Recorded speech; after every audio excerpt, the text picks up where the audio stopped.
Hello, my divine beings. Welcome to another video. With the times that we're heading in this world, on this planet, elevation looks different than you think. Elevation is not being so dense or impacted by the human experience. And what I mean by that is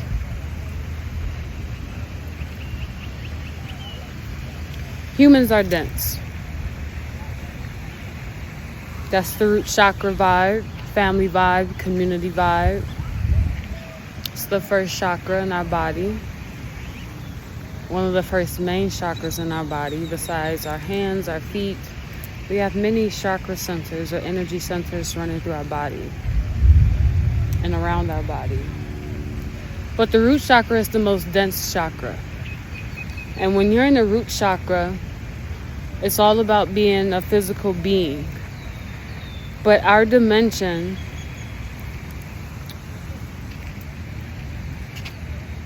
our section of the dimension is what I'm downloading right now. It's moving into a more 3, 4, 5, 6, maybe even 7D dimensional space for some people. And what that means is you're able to channel, pick up information, connect to other entities in existence through your mind, body, spiritual space. Whereas in the past, people thought it was amazing when you could hear or channel spirits, where you could download something miraculous and not have to study it or read a book about it, but just be presented with the information or idea. And that's the world we're heading into. The school systems are changing. When you talk to children or even teens and kids in their early 20s, they don't focus in school the same way.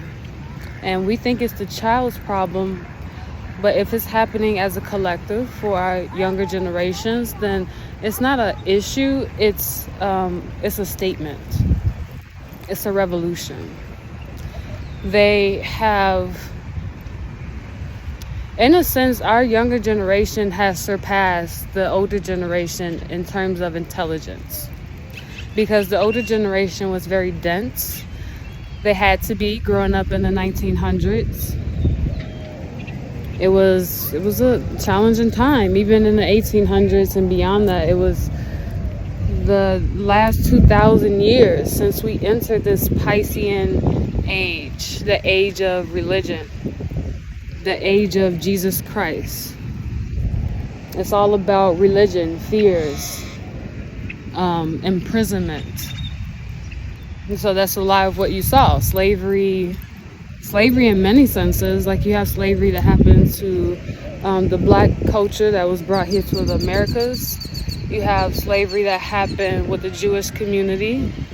You had slavery that happened with a bunch of cultures that we don't talk about or name. It was a lot about fighting and guns and drugs. So it's a lot of physical trauma that we're coming out of. And what's happening is that the residue of that is being passed down almost like an inheritance to our younger generations. And they're highly emotional. They are very in tune with their physical experience while being connected to something higher than that. And that's where the disconnect is from the older generation and the younger generation, is that they don't understand the emotional experience of the younger generations. And so there's a lot of confusion. The children feel neglected and the adults feel misunderstood. They feel like the younger generations have it too easy. They're too emotional. And that's where more understanding from both sides can be. That the younger generation can understand how much work and how dense and how traumatizing their generation was, their upbringing, what work was like for them, making money, trying to undo what was done by slavery and imprisonment, the repairs that had to be made but were never made, reformation. So the younger generation could definitely listen to that physical pain. And the older generation can be a little bit more gentle in how they approach it, which is difficult for them because they're dense and they're traumatized. They're also older. So neuroplasticity still exists where they can change certain patterns and respond differently, but it's a lot harder for older adults. And if they haven't worked on their trauma or had physical healing, then it's a challenge getting them to meet the younger generation on a more emotional level. And that's what the younger generation responds to. It's that genuine emotional connection. You're going to see a lot more poly couples in the times coming up because of that emotional experience. People need more holding, they need more attention, they need more love, they need more sex. And so with that, you're going to have people, they don't want to be dependent on each other. Because in the dense generation, it was all about family and being stuck. And so people don't want to be stuck now, especially not in a relationship where they feel like this is it and that's it for the rest of my life. They're more emotional, so they're more fluid. So you are going to see a lot more poly couples. You're going to see a lot more people identifying as transgender or gender fluid, multi-gender, or just pansexual, where they just love the person for the person.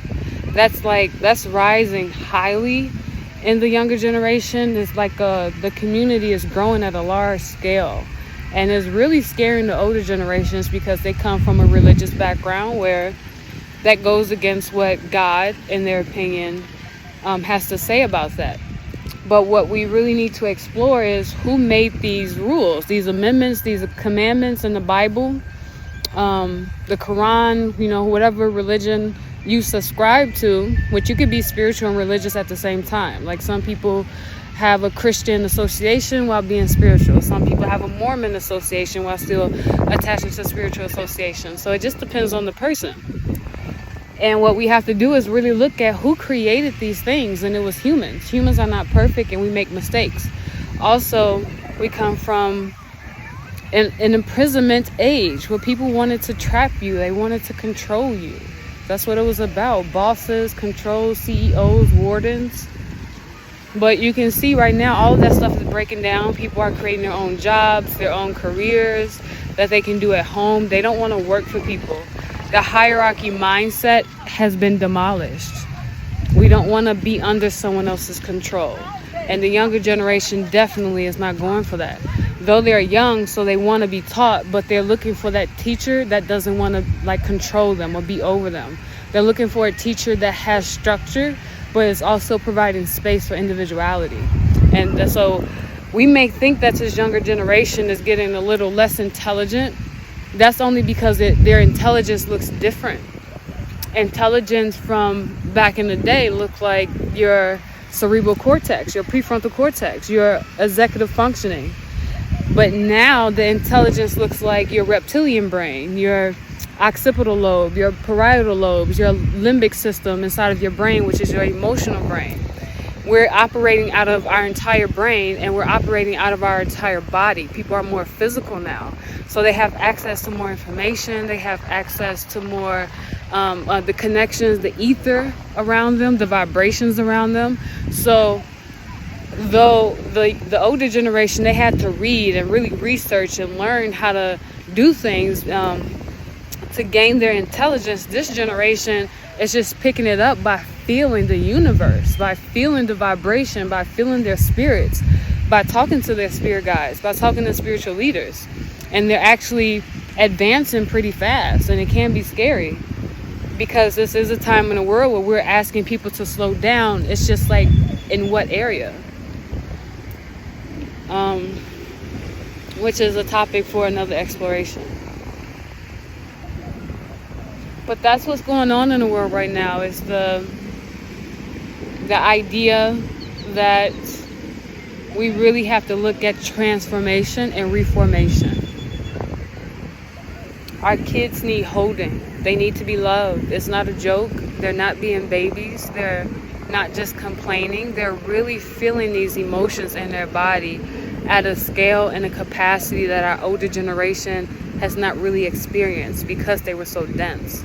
These kids are in their higher chakras. They're in their heart chakra, their throat chakra, their third eye, their crown chakra. They're exploring different dimensions and realms.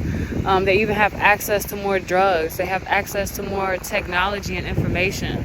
So keeping up with them is really a job. It's a task because they're so fast-paced. And the older generation, that's not their job. They can't hold that type of space. They don't have the capacity to. So I call it the bridge, the people in the middle. That's not the older generation, and that's not necessarily the younger generation, but we're in that middle where we see both sides, some closer to the younger generation, the others closer to the older generation, but we're seeing both sides, and we're saying, like, we're not judging them. We just see them for who and what they are and how they're growing or how they're leaving the planet, and we're like, okay, if they communicated like this, or if they did this, there could be a connection. And we definitely don't want that connection to be severed, but we do want it to be healthy. Right now, the older generation is still trying to maintain control. They're still trying to keep their businesses. They're still trying to maintain hierarchy and their stature and all about money and building stuff. And they're still trying to do that regardless of how we're rebelling against it as a society. And those are the ones that are suffering right now, are the ones still trying to maintain something that needs to be gone and away.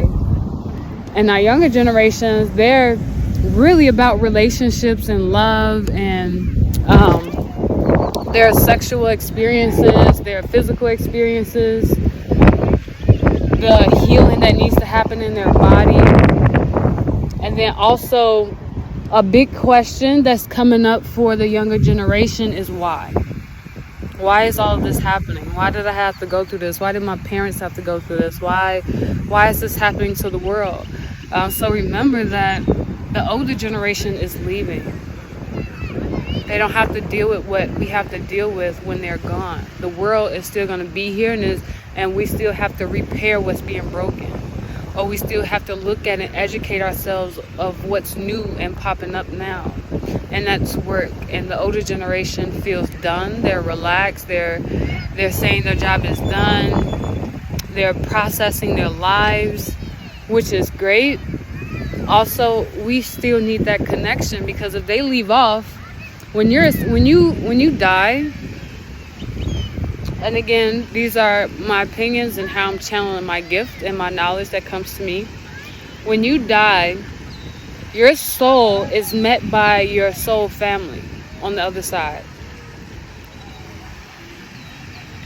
And when you are met by your soul family, it's kind of like a celebration. It's like, welcome, you transition from a physical form back into your just a soul form, and you tell your physical body, you lay it to rest, and the energy in your physical body gets recirculated into Mother Gaia and all that stuff. The physical always, recirculates just like the soul.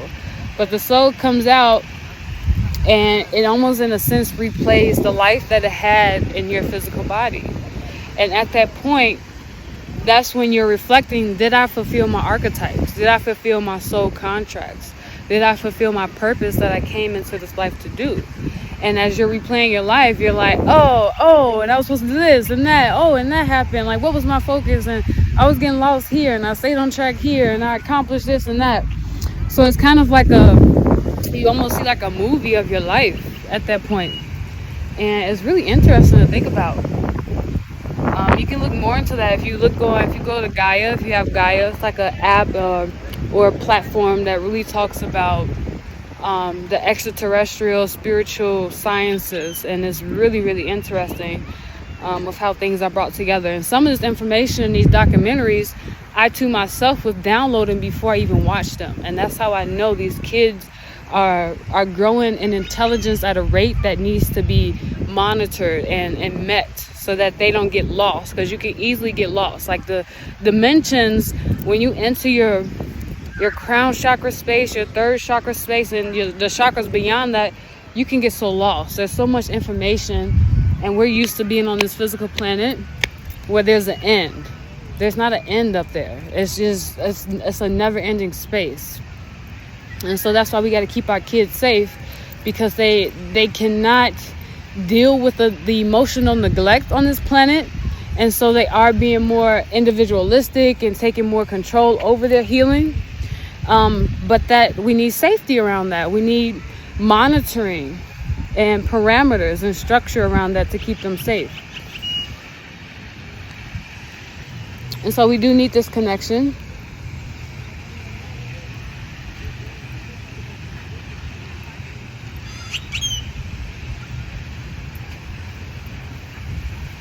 And we do need the older generation to be more open to the emotional experience of our youth. And that's not going to be an easy task. The older generation wants people to feel the pain they went through, or at least understand it. And the younger generation wants the older generation to understand the work that is ahead of them and the emotional experience of the vicarious trauma that they have on them based on what they've seen and heard and went through by way of their parents or their family or their communities and environments. So it's an interesting time. And I think because it is a time of transformation, attention is necessary. Attention and structure is necessary.